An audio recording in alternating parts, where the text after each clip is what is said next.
Assalamualaikum warahmatullahi wabarakatuh. Kembali lagi bersama saya Muhammad Syed Salim dengan NIM 192904255. Insya Allah pada kesempatan kali ini saya akan menjelaskan atau membawakan materi pada bab 5 dari bagian mata kuliah belajar dan pembelajaran.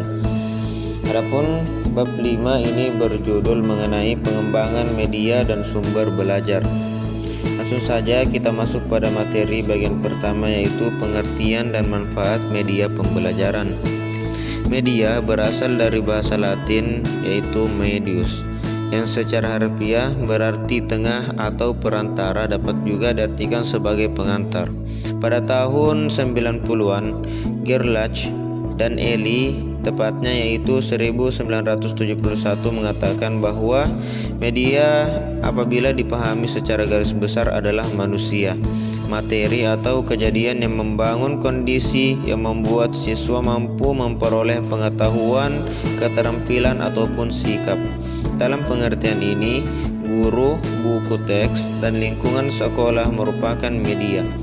Secara lebih khusus, pengertian media dalam proses belajar mengajar cenderung diartikan sebagai alat-alat grafis, fotografis, atau elektronis untuk menangkap, memproses, dan menyusun kembali informasi visual atau verbal.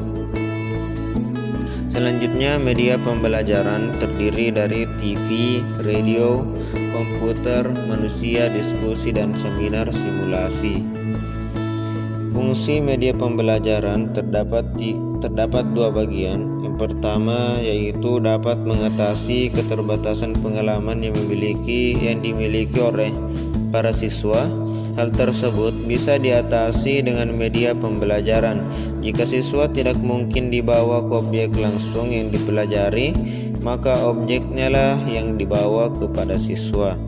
Yang kedua, dapat melampaui batasan ruang kelas. Banyak hal yang tidak mungkin dialami secara langsung di dalam kelas oleh para siswa tentang suatu objek yang disebabkan karena yang pertama, objek terlalu kecil, kedua, objek terlalu besar, ketiga, objek yang bergerak terlalu lambat, keempat, objek yang bergerak terlalu cepat, yang kelima, objek yang terlalu kompleks, yang keenam, objek yang bunyinya terlalu halus, dan yang terakhir, objek mengandung bahaya dan resiko tinggi.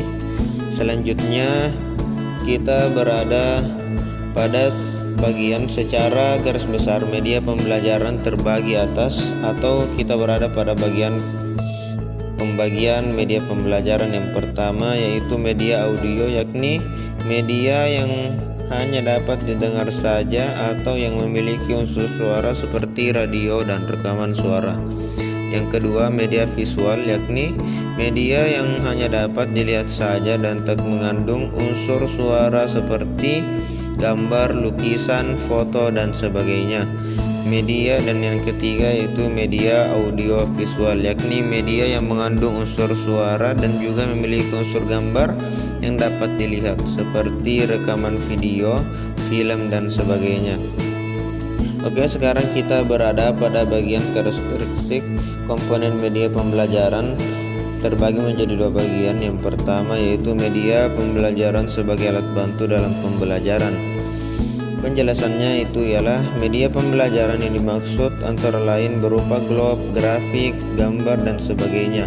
Materi ajar dengan tingkat kesukaran yang tinggi tentu sukar dipahami oleh siswa. Tanpa bantuan media, maka materi ajar menjadi sukar dicerna dan dipahami oleh setiap siswa. Hal ini akan semakin terasa apabila materi ajar tersebut abstrak dan rumit ataupun kompleks. Yang kedua, media pembelajaran sebagai sumber belajar. Sumber belajar dapat dikelompokkan menjadi 5 kategori, yaitu manusia, buku perpustakaan, media massa, alam lingkungan, dan media pendidikan. Media pendidikan sebagai salah satu sumber belajar ikut membantu guru dalam memudahkan tercapainya pemahaman materi ajar oleh siswa, serta dapat memperkaya wawasan siswa. Bagian selanjutnya, macam-macam media pembelajaran dan karakteristiknya. Terdapat 3 bagian. Yang pertama, media hasil teknologi. Kelompok media hasil teknologi cetak antara lain teks, grafik, foto atau representasi fotografik. Yang kedua, media hasil teknologi audiovisual. Terdapat yaitu mesin proyektor film, tape recorder, proyektor visual yang lebar, media hasil teknologi yang berdasarkan komputer. Selanjutnya, media hasil gabungan teknologi cetak dan teknologi komputer. Teknologi gabungan adalah cara untuk menghasilkan dan menyampaikan materi yang menggabungkan pemakaian beberapa bentuk media yang dikendalikan komputer. Komputer yang memiliki komponen hebat seperti jumlah random access, memori yang besar, hard disk yang besar, dan monitor yang beresolusi tinggi, tambah dengan paralel atau alat-alat tambahan seperti video disc player, perangkat keras untuk bergabung dalam suatu jaringan, dan sistem audio. Oke, selanjutnya kita berada pada infographic style, ya. Dilihat dari jenisnya, media terbagi menjadi yang pertama media auditif, kedua media visual, yang ketiga media audiovisual. Selanjutnya dilihat dari daya liputnya, terbagi menjadi media yang dapat diliput atas luas dan serentak, media dengan daya liput terbatas oleh ruang dan tempat, media pembelajaran individual. Selanjutnya dilihat dari bahan-bahannya, media terbagi menjadi media sederhana dan media kompleks. Selanjutnya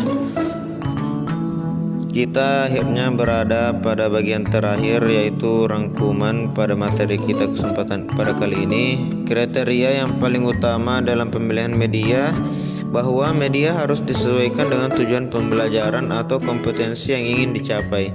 Contoh, bila tujuan atau kompetensi peserta didik bersifat menghafalkan kata-kata, tentunya media audio yang tepat untuk digunakan. Jika tujuan atau kompetensi yang dicapai bersifat memahami isi bacaan, maka media cetak yang lebih tepat digunakan. Kalau tujuan pembelajaran bersifat motorik atau yang bisa disebut juga gerak dan aktivitas, maka media film dan video bisa digunakan. Di samping itu, terdapat kriteria lainnya yang bersifat melengkapi, seperti biaya, ketepatgunaan, keadaan peserta didik, ketersediaan, dan mutu teknis. Mungkin inilah yang dapat saya sampaikan pada materi bab 5 ini. Kurang dan lebihnya mohon dimaafkan. Assalamualaikum warahmatullahi wabarakatuh.